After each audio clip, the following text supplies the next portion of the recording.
తాకట్లో ఉన్న మీ బంగారాన్ని విడిపించి ఆ రోజు ఆన్లైన్ రేటుకి కొంటాం. Sharma gold company. అందరికీ నమస్కారం. Welcome to Suman TV. నేను గీతాంజలి. ఇవాళ మనతో పాటు ఉన్నారు శ్రీ శ్రీ శ్రీ ఆనంద శివకామేశ్వరి సన్నిధానం పీఠాధిపతులు శ్రీ శ్రీ శివకామేశ్వరి ఆనందమయ్య అమ్మతో మాట్లాడదాం. శ్రీమాత్రే నమః అమ్మ.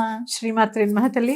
17వ తారీఖు మాఘ అమావాస్య. అవును. ఇంకొక మాట, గ్రహణం ఉందా లేదా, ఇది ఒకటి చాలా పెద్ద కన్ఫ్యూజన్.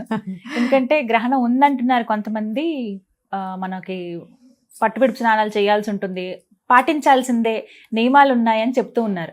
కొంతమంది ఏమో అవి ఏం లేవు, అసలు మనకు కనిపించదు కదా అని అంటున్నారు. ఏది నిజం ఇందులో ఒక క్లారిటీ, అసలు ఆ రోజు ఏం చేయాలో చెప్పండి. తప్పకుండా తెలియజేస్తాను. సుమన్ టీవీ వీక్షిస్తున్న ప్రేక్షకులందరికీ శ్రీమాత్రే నమః. మాఘ అమావాస్య చాలా ప్రత్యేకత.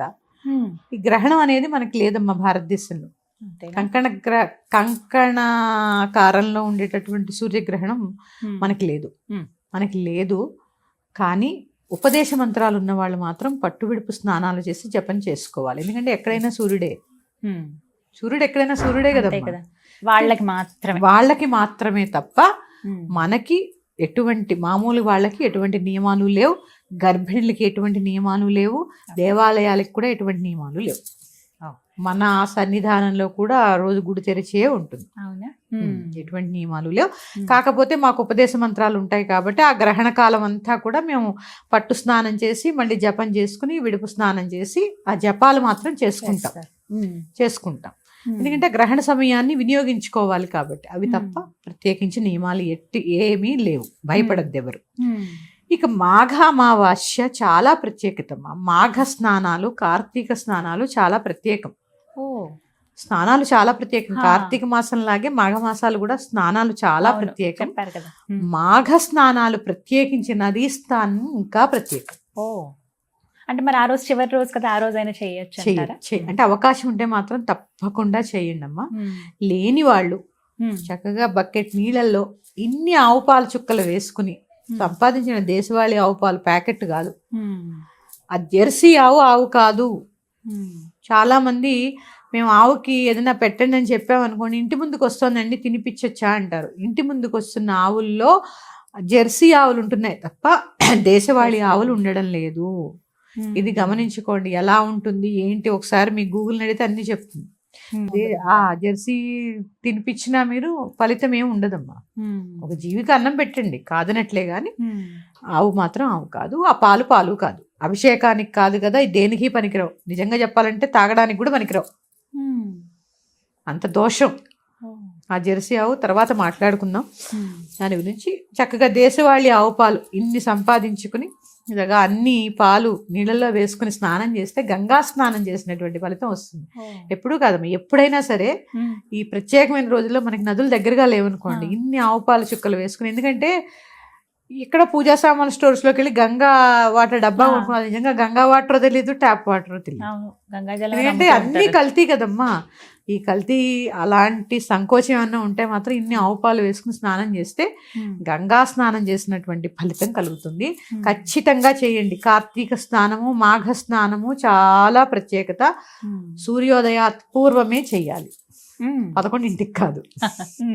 కరెక్ట్ గా. ఎందుకంటే ఎండాకాలం వచ్చేసిందమ్మా, తొందరగానే తెల్లారిపోతుందిగా.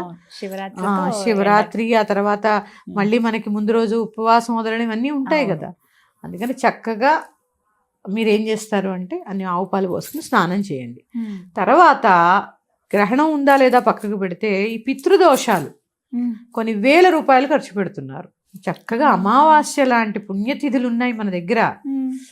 పుణ్యతిథులు ఉన్నాయి. మీరు చేయించుకోవాలి అనుకుంటే ఎవరినైనా గురువుని సంప్రదించి ప్రత్యేకించి నారాయణ బలి ఒక్కసారి చేయించుకుంటారమ్మా. పితృదోషం మీ జాతకంలో ఉంది అంటే.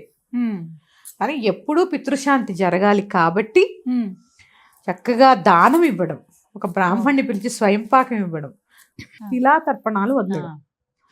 ఈ బొటన వేలుతో దేవతా తర్పణం ఏమో ఇక్కడి నుంచి వదులుతాము, పితృతర్పణం ఏమో బొటన వేలికి నువ్వులు వదిలి ఇలా దక్షిణముఖంగా వదిలేయండి. ఇది పితృతర్పణం. దీనివల్ల కూడా చాలా శాంతి జరుగుతుంది. అమావాస్యకి ఇలా చేసుకోవచ్చు. పితృశాంతి జరుగుతుంది. పితృదోషం ఉన్న వాళ్ళే కాదు, ప్రతి ఒక్కళ్ళు తల్లిదండ్రులకు రుణపడే, ఆ యొక్క పితృలకి రుణపడే ఉంటాం, మాతాపితృలకి. అందుకని ఆ తర్పణం వదలడం వల్ల కూడా పితృశాంతి జరుగుతుంది. పితృదోషాలు నివారణ కాబడతాయి. అందుకని ప్రత్యేకించి మాఘ స్నానం మీకు అవకాశం ఉంటే నది లేదా సముద్ర స్నానం చేయండి.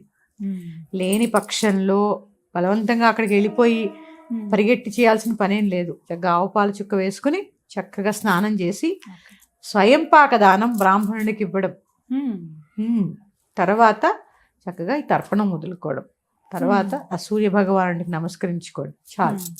ఇది దీనివల్ల మీకు తెలియదు, చాలా చిన్న క్రియలు ఇవి ఎన్నో మార్పులు తీసుకొస్తుంది జీవితంలో. అమావాస్య చాలా మంది ఏమనుకుంటారమ్మా, అమావాస్య తిథి చాలా చెడ్డదంటారు. ఆడవాళ్ళు చేయొచ్చమ్మా ఇట్లాగా అంటే తర్పణం వదలమని నేను చెప్పను, కానీ స్వయంపాకం ఇచ్చుకోవచ్చు. బ్రాహ్మణులకి చక్కగా స్వయంపాకం ఇచ్చుకోవచ్చు. దానివల్ల పుణ్యమే తప్ప పాపమే పేరు చెప్పి ఏదైనా మగవారిని తర్పణం వదులుకోమనండి, మగవారిని పిత్త తర్పణం వదులుకోమనండి. ఇక దీంట్లో చాలా రకాలైనటువంటి అనుమానాలు ఉంటాయి. మీ పెద్దలు ఎలా చెప్తే అలా చేయండి. ఇది మాఘ అమావాస్య యొక్క ప్రత్యేకత. మనకి గ్రహణము లేదు, గర్భిణీలకు కానీ దేవాలయాలకు కానీ ఇంట్లో కానీ ఆహారానికి కానీ ఎటువంటి నియమాలు లేవు. ఒక్క ఉపదేశం ఉన్నవాళ్ళు, ఉపాసనలో ఉన్నవాళ్ళు, మంత్రదీక్షలో ఉన్నవాళ్ళు పట్టు స్నానం చేసుకుని హాయిగా 3 గంటల సమయం అంటే ఎంత జపం అవుతుంది తెలుసా, అక్షరాలు అవుతాయి. హాయిగా కూర్చుని తపస్సు చేసుకోండి, జపం చేసుకోండి, స్తోత్రం చదువుకోండి, రెట్టింపు ఫలితం వస్తుంది. ఇది మాత్రం చెయ్యండి. అంతే తప్ప గ్రహణం వచ్చింది కాబట్టి మనం ఏదో అయిపోతే, అమ్మ ఖగోళ శాస్త్రం ప్రకారం జరిగేటటువంటి దానికి మనం ఎందుకు ఏమైపోతాం? సరే ఆ నక్షత్రంలో పడుతుంది, నక్షత్ర వేధలు ఉంటాయి, దానికి ఏవో శాంతులు ఉంటాయి, అంతే తప్ప ప్రపంచం తల్లకిందులు అయిపోయి మనం ఏమి ఇప్పుడు చచ్చిపోయి మళ్ళీ పుట్టాం. అందుకని అంత భయపడవలసిన పని అయితే ఏమీ లేదు. చక్కగా చెప్పారమ్మా, ధన్యవాదాలు. శ్రీమాత్రే నమః.